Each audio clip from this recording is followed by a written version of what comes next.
Alright, so in this video I'm gonna be explaining another important article with the title Towards Sparse Hierarchical Graph Classifiers. This paper in 2018 from University of Amsterdam.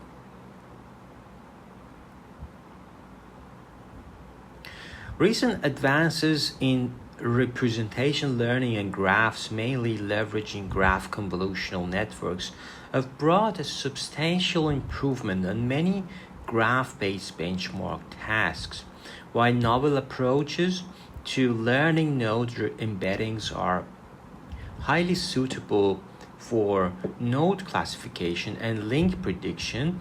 Their application to graph classification remains mostly rudimentary, typically using a single global pooling step to aggregate node features, or a hand-designed fixed heuristic for hierarchical coarsening of the graph structure.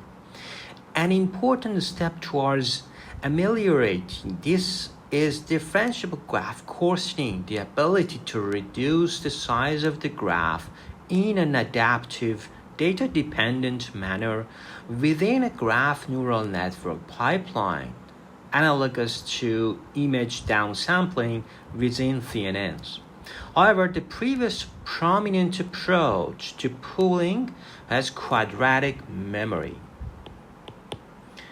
during training and is therefore not scalable to large graphs.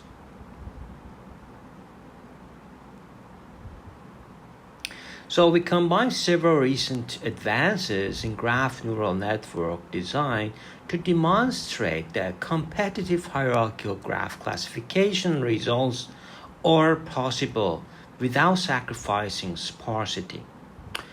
So our results are verified on several established graph classification benchmarks and highlights an important direction for future research in graph-based neural networks.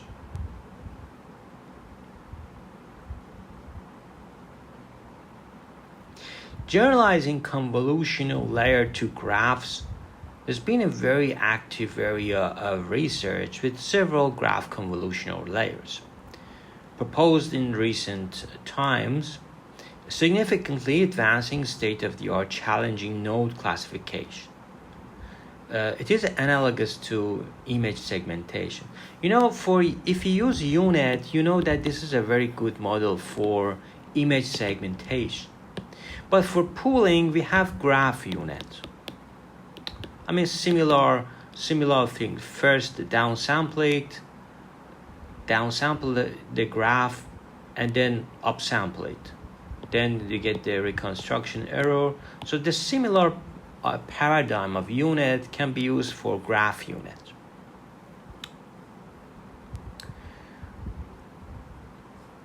So the proposed strategies broadly fall into two categories. First, aggregating node representations in a global pooling step after each or after the final message passing step, and aggregating node representations into clusters which coarsen the graph in a hierarchical manner.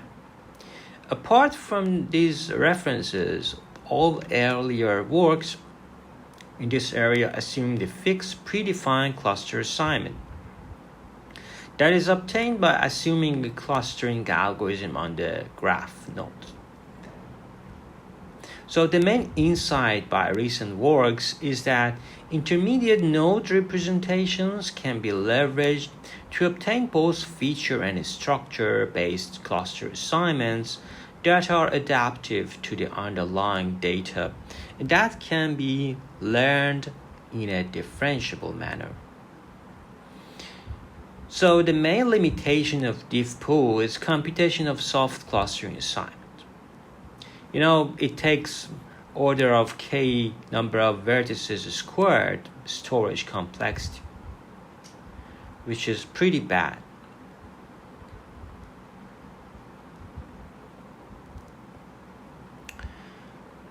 So, the simplest such layer is the mean pooling propagation. as similarly used in GCN or const graph attention. So this means pooling.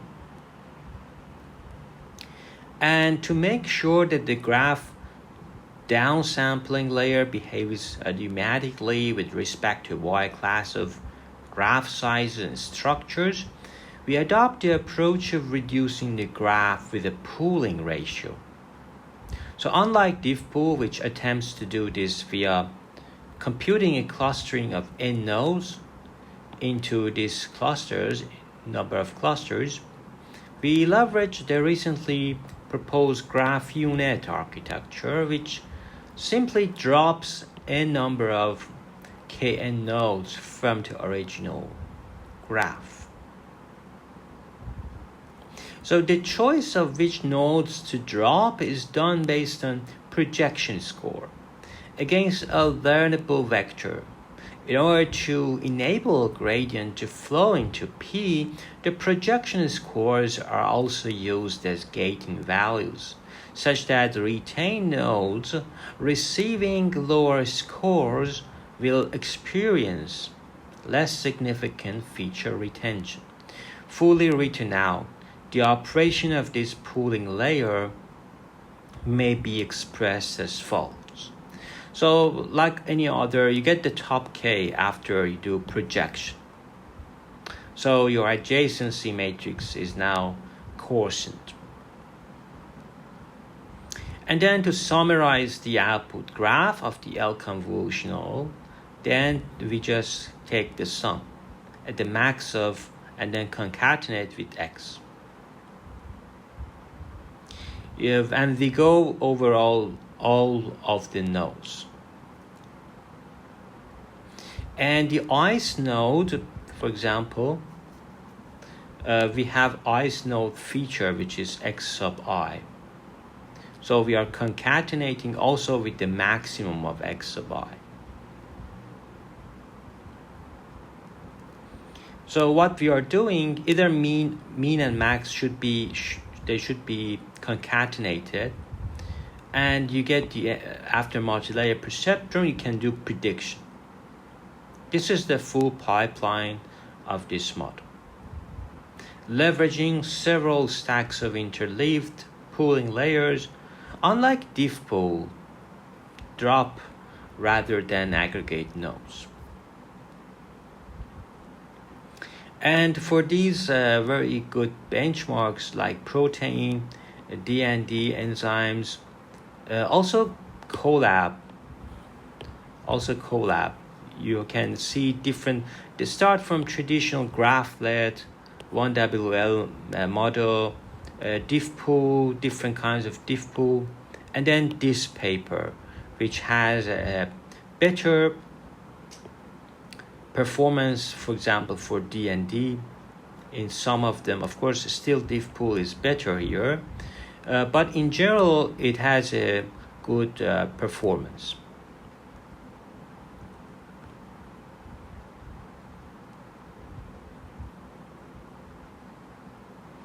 And you see GPU memory usage. So diffpool uses lots of memory usage. So that's why, although they provide better performance, they lack good memory usage.